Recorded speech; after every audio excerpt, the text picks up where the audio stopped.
I have a specific stand site that I use every year. It's one of the spots that I go to depending on which way the wind is blowing. And I call it the killing tree. I've killed 6 elk out of that tree. Saw a lot of animals. I saw deer and I saw moose, and I mean, if the moose season was open, well, it wouldn't have helped because it was just a cow, moose, and a calf, and you have to shoot bulls. But yeah, so prior to the elk arriving, I saw, you know, a whole huge amount of different animals prior to. Other than that, there's just been nothing but bears and deer on camera and moose. So this would be an excellent place to go moose hunting at. The guy came in for moose. I think he'd be very successful. Then eventually, they walked right underneath the stand. It was pretty cool, pretty exciting. You know, my stand just right on. If I had a pebble or a stick, I could have dropped it right on their back. So they were really close. It's kind of exciting to see them, and they don't know you're there. They just have no idea you're standing there looking at them. Lots of squirrels and coyotes, and I even heard wolves howling the other night. So good arrangement of animals, but the elk aren't moving. It's hot. They're staying under the trees where it's cool. Moving at night. Well, they're kind of funny little varmints. You know, quite often you'll be sitting there and you're waiting, and all of a sudden you hear a noise. You swear it's some sort of an animal coming along, and it turns out to be a squirrel. And then you'll think you're hearing footsteps, and no, it's a squirrel up in the tree, up there, cutting down acorns to store away, and they make a heck of a noise because you get right up on top of one of these spruce trees, and it's a long ways down, so it thumps pretty good when it hits the ground. And they're just full of energy, you know, always running back and forth. So yeah, I took a little bit of footage on them, and because they're kind of cool little things. This is the tree he was up. Look how high that is. Way, way, way up there. Only takes him about a second to come down.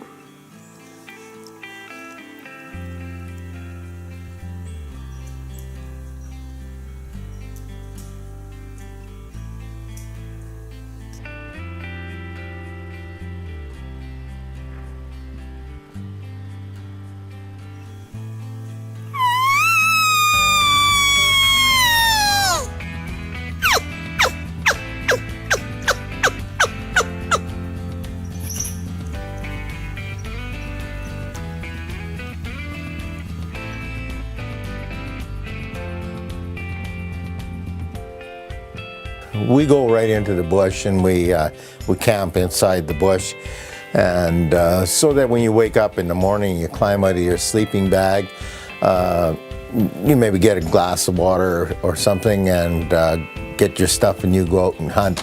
We don't make coffee or make any noise in camp first thing in the morning.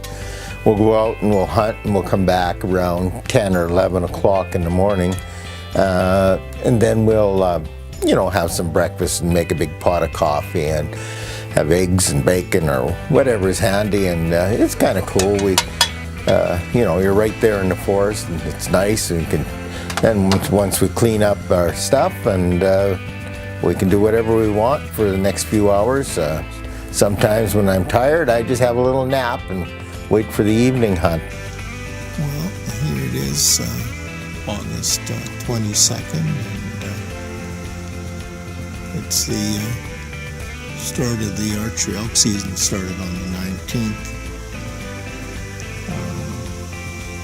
Unfortunately, it's a bad time of the year for us to be hunting elk with bows, but the Department of Natural Resources won't move it further into September.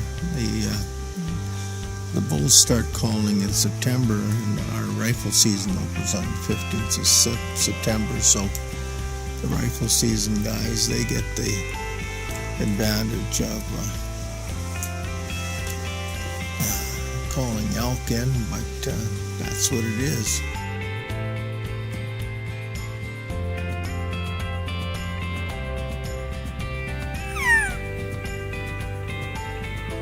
Well, I was doing a little bit of cow calling, a little bit of chirping, and heck, I hadn't stopped for maybe 5-6 minutes, and the elk came.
Yeah, she didn't go very far. She went about 20 meters because I double lunged her. I'm just waiting for that cow elk to expire. I would have liked to have been a bull, but I take whatever comes in because, like I said, the wolves aren't calling, so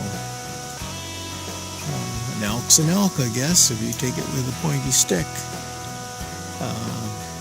I double lunged her, so she'll be finished in about 5 minutes here, I think, or if she hasn't gone down now. But then I'm going to have to get her out of here real quick. My brother and I, Ron, will get her out, gut her out, and take her to the meat plant. And she'll get her in by the end of the day, so probably be a day's process. Well, here we are. It is what, 22nd today, Ron? Roger that. It's the 22nd today, and I shot this elk this morning at about 7:30, and we managed to get back in here now, and we're going to gut her out and pull her out and get her back to camp and get her out of here because it's a hot day, very hot day. And that's the trouble with this early archery season. It's the 22nd of August. Try to make CERM understand to make it a little later so it goes into September and it's a little bit cooler, but the rifle elk doesn't start till the 15th, but they just won't do it. The latest was they said we trained the elk when we're calling them. Yeah, I'd like to see you call an elk in August. But however, that's the story. We don't set the rules. I use a little quad trailer behind my quad, and then I take my trailer, unhook it from the quad, and dump it on top of the animal. Then I strap that to the trailer. And then I take my quad and put my winch cable on the side of the trailer, pull it back, and it flips back on its wheels again with the animal inside the trailer. And then I just hook up the trailer and drive away. What was the best part of this hunt for you? Well, you know, it's always nice when you get something, and probably the best part of the hunt was getting the animal. But yeah, it's enjoyable whether you get the animal or not. But you know, hunting with my brother, we've always hunted together, and that's probably one of the few things we still do together is hunt.